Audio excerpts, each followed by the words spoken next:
Welcome to the Weird Little Business School. Today we're talking about why you are perfectly set up as a creative to be super successful as a business owner. Because spoiler alert, you already are one. Hello, I'm Amber Petty. I've run a 6-figure business for 5 years by helping creatives get more attention and get paid for their creative work. You're listening right now to the free sample of Weird Little Business School, a 3-month audio course that basically shows you exactly how to start a business so you could be making money before August. And you could listen to it while you're walking a dog or cursing out a Cybertruck on the freeway. But I'll get more into that later. For today, you already are a business owner, and you have 3 things that most business people don't that give you a huge advantage. So the idea of business conjures up just a bunch of numbers and spreadsheets and maths and all that kind of stuff that's, not fun. So you might have noticed I said you're already a business owner because you are. If you've worked freelance at all, congratulations, you run your own business. Yay. Oh my gosh, congrats. You're taxed like a business. You have to deal with different kinds of clients, different deadlines. You don't have the same job security as somebody working 9 to 5. You don't get benefits. You're used to all of that. And spoiler alert, that's a business. When you start thinking of yourself like one, that helps you take control of your own money. You have tons of experience in 3 big areas that most business people don't. You know how to handle instability, risk, and rejection. And when you can handle those 3 things and keep moving forward, your business will be successful. And I really mean that. It may not pop off right away. You might have to change things, but if you can just keep going through instability, you can take some risks and you can handle rejection, you're good. You'll have a business and you'll probably make a lot of money doing it because that's the actual real shit that it takes. So you already have experience with having different income every month. If you've been a freelancer, you know what it's like when somebody hasn't paid and you've got to figure things out. You've made it work before. You can absolutely make it work in your business. You are constantly taking risks. Nobody goes into a creative sphere going, I think I'm just going to take the safe route and become a screenwriter. I just want to play it safe. No. You've already gone against people who told you there's no money in that, or that's too hard, or why would you make... You've dealt with that shit for years. So you're used to risk. And rejection, I came into business with an A+ in rejection. I mean, can you imagine? I did acting, voiceover, improv, and freelance writing.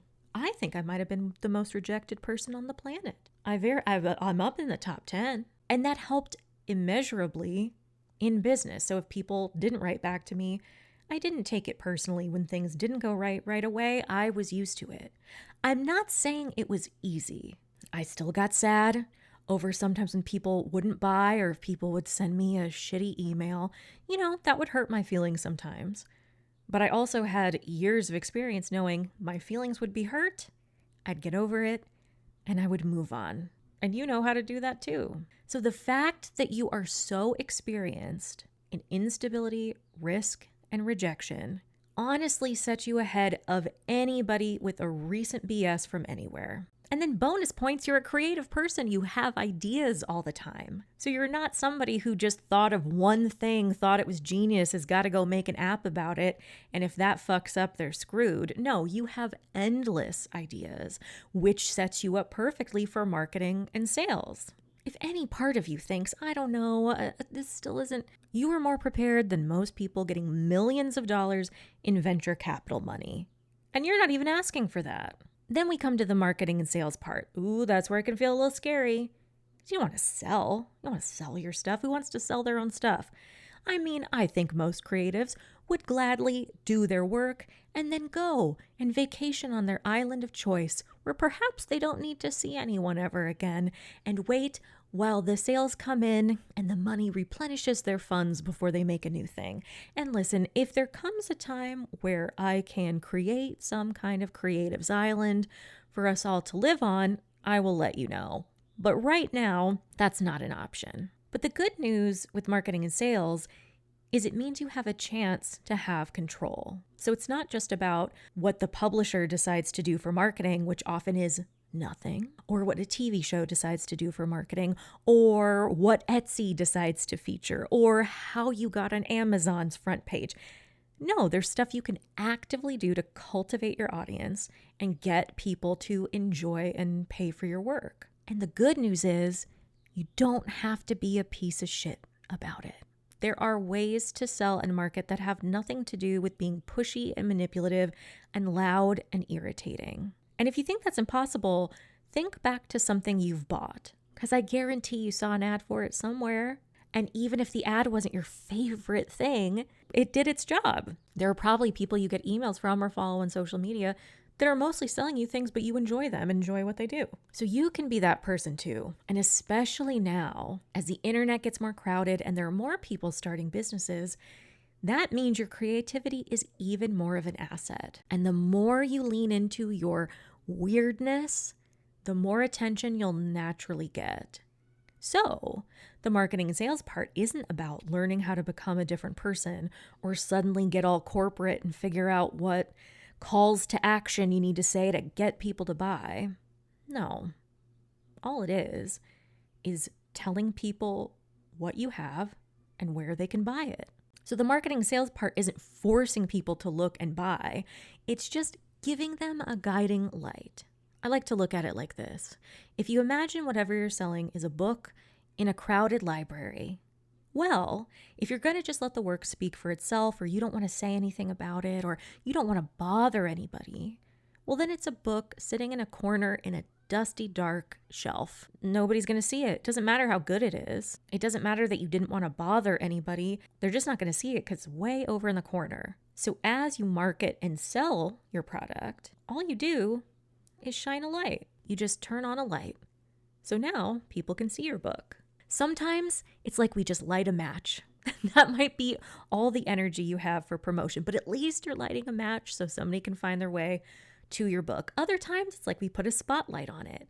This is where we can go into more detail of what it is, how it helps people, why people would be interested, or how their lives could be changed by getting what you do. We're not going around the library and pulling people by the collar and saying, if you don't go get this fucking book, no. And then other times when you have more energy, or maybe you're doing a bigger launch, maybe you hang a disco ball in the corner.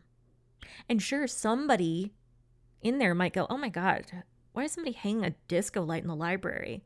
Well, cool. They wouldn't be interested in your offer anyway. They can go read Chicken Soup for the Soul. They can go somewhere else. But a lot of other people go, what? Where's this? I'm very curious about this disco ball action. What is happening over here? That's all marketing and selling really is. It's not forcing, it's illuminating. You're very good at that.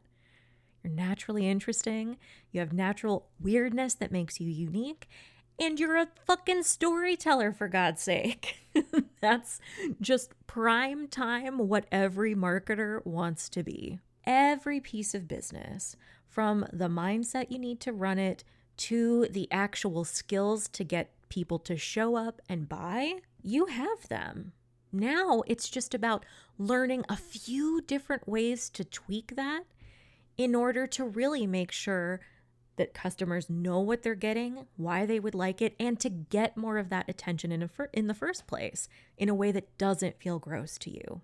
So you're like 90% there. And that's why Weird Little Business School doesn't have to be like some 10-month program.